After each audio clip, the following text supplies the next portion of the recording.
زێرەڤان عوسمان جوتیارێکی خەڵکی ئاکرەیە، هاتۆتە نەحەی دیارەتووی قەزای بەردەڕاش، دەستی بە چاندن کردووە، زیاتر لە 11.5 زەوی تەماتەی لە ناوچەکە چاندووە.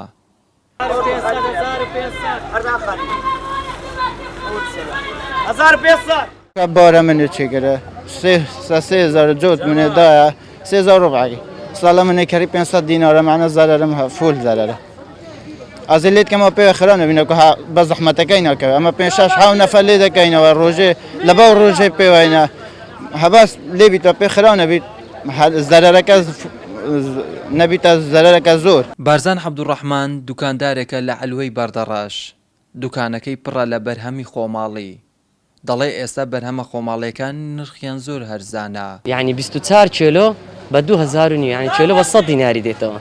100 دینار بەخوای چ ناکەلو فەلاعی لۆمەش بەخوای فایدەش کم تێدایە بەخوایان کا سبەینێ فرۆشتیمان بە 2.5 بەخوای بەس سەلەماڵ دەمینێتەوە بەخوای فەلاع و بەقال هەردوو بزەرەری.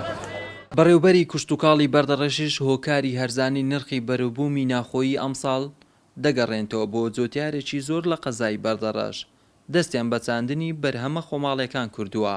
جوتیارێکی زۆر ڕووی لە چاندنی بەرهەمی خۆماڵی کردەوە وەکو زەرزەوات و تەماتە و خەیار و ئەوانە ئێساش هەمووی بەیەکەوە بە یەک کات گەیشتووە لە پێویستی بازار زیادترە هەر کاتێکیش خواست کەمتر و لە پێویستی بازار زیاد و تاکید بەرهەمەکە پارێکی ئەوە تۆ ناکات کە جوتیار قازانجێکی زۆر بکاتن. وەزارەتی کوشتتوکاڵ 6 ساڵە سیستەمی باز بۆ بەروبوومی هاوردەکرا و وەک سەوزە و میوە پەیڕەو دەکات.